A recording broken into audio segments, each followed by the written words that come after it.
Du coup, je vais vous présenter le métier d'expert comptable. C'est ça le métier d'expert comptable? C'est bon, ça vient. Aller à la neige. Ça nous permet de partir à la neige, oui. De temps en temps. Comme vous savez, on est dans notre profession, on a quelques difficultés à embaucher. Et donc, je me suis rendu dans un lycée pour présenter le métier d'expert comptable à des élèves de seconde. Et je vous dirai en conclusion ce qui s'est passé sur cette journée-là. Donc là, je présentais également ce métier, le métier à la Chambre des métiers quand il y avait la semaine obligatoire. Et c'était dans le but de présenter notre profession aux créateurs d'entreprises pour qu'ils puissent se lancer et connaître cette profession-là. Donc l'objectif, c'était de mieux connaître un partenaire essentiel des artisans TPE, PME, de comprendre nos contraintes, faciliter la première rencontre et développer ensuite des relations durables.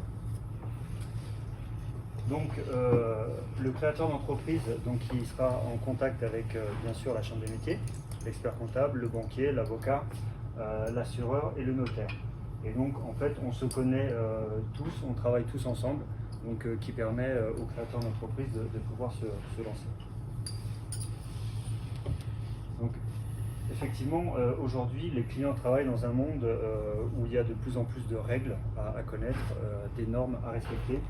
Et donc nous, pour la partie comptabilité, fiscalité, on est là pour les accompagner.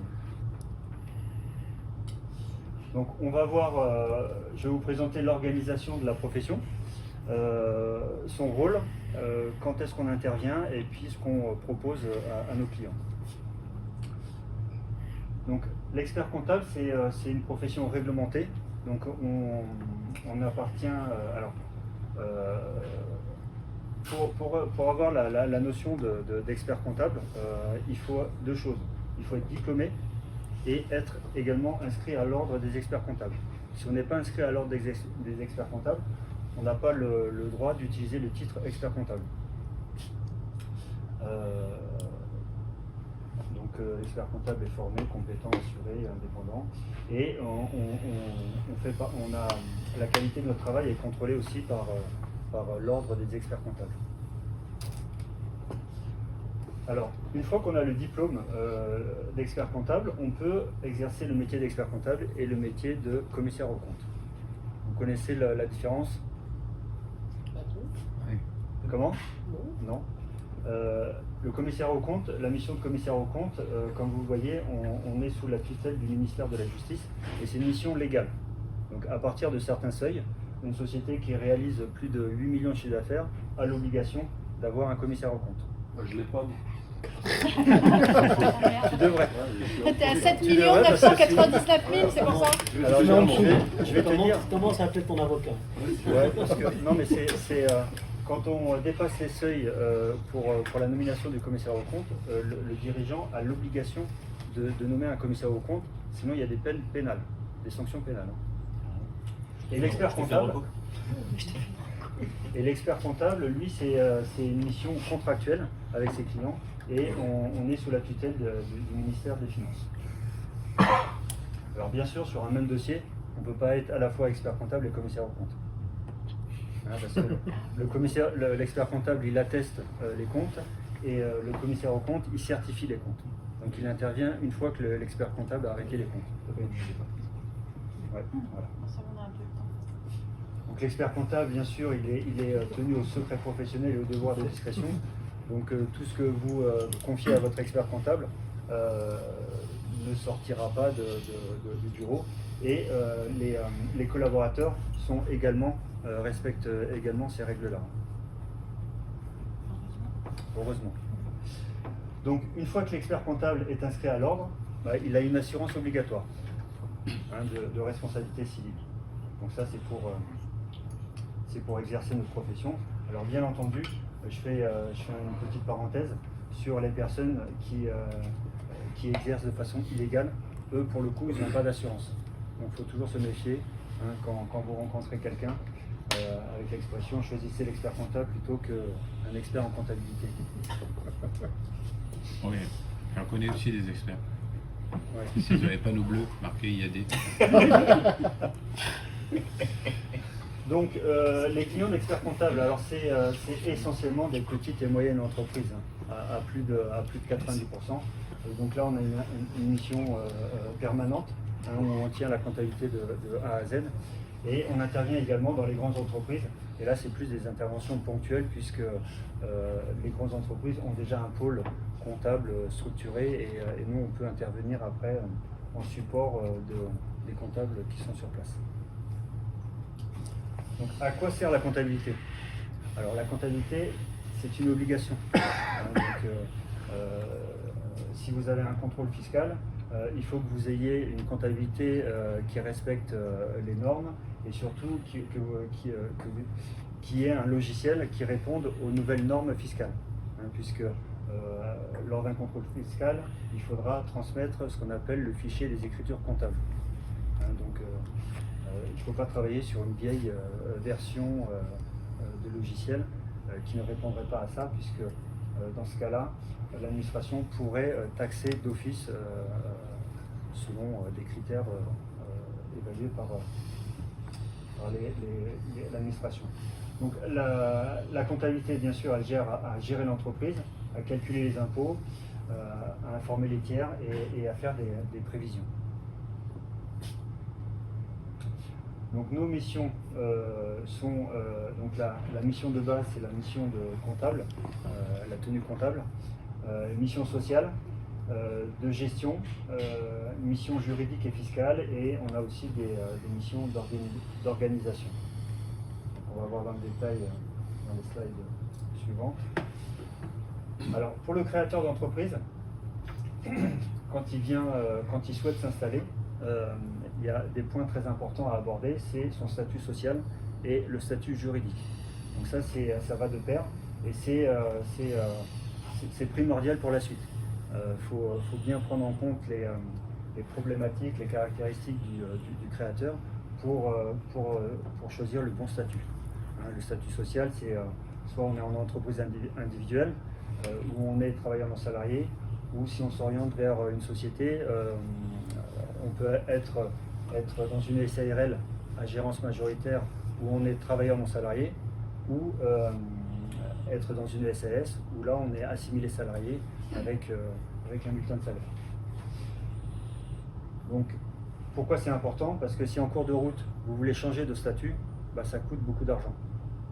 Hein, parce que si vous voulez, si vous êtes dans une SARL et qu'après vous voulez changer en SAS, bah, c'est une mission légale. L'expert comptable ne peut pas faire l'opération tout seul. Il faut qu'il fasse appel aussi à un commissaire à la transformation. C'est pour ça que ça coûte un peu d'argent. Après, on monte des prévisionnels, bien sûr, des comptes de trésorerie. On peut être amené à élaborer des tableaux de bord et on formalise toutes les inscriptions d'immatriculation de la société. Alors oui, consulter l'expert comptable pour être conseillé avant toute prise de décision. Je vais vous donner un exemple.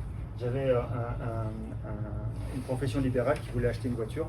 Donc il avait été voir son garagiste et donc il voulait se faire plaisir. Il lui avait fait un devis, c'était une Audi A3 avec toute option. On arrivait à plus de 60 000 euros et il vient me voir, il me dit j'ai trouvé une solution pour générer beaucoup de charges. Donc j'ai un véhicule à 60 000 euros, je pourrais tout déduire dans l'entreprise. Eh ben non, parce qu'il y a le plafond fiscal. Donc c'était limité à 18 000 euros. Donc voilà, donc du coup il n'a pas voulu se faire plaisir, il n'a pas pris le véhicule. Il n'avait pas vu prendre une clim. Il était persuadé qu'il pouvait déduire 100% du véhicule. Et, donc voilà, c'est... Donc, alors, oui, alors on tient la comptabilité, on explique les comptes aux clients, bien entendu. On réalise aussi la mission sociale, donc tout ce qui est paye, contrat de travail, toutes les obligations sociales, les déclarations sociales. On réalise également toutes les déclarations fiscales, notamment les déclarations de TVA et autres déclarations. Et, voilà, et pour les entreprises en difficulté, on les accompagne également. On est également présent pour, je l'ai évoqué tout à l'heure, pour créer les sociétés, donc on rédige les statuts. Alors pareil, dans les statuts, il faut prendre le temps de bien réfléchir sur l'objet social, de bien intégrer toutes les missions que souhaite faire le client. Et ensuite, on tient le secrétariat juridique, ça c'est tout ce qui est assemblée générale annuelle. Et on intervient également pour les transactions. Quand un client souhaite vendre sa société, on est là également pour l'accompagner. Donc on conseille aussi nos clients pour la retraite. On a cette partie-là qu'on propose.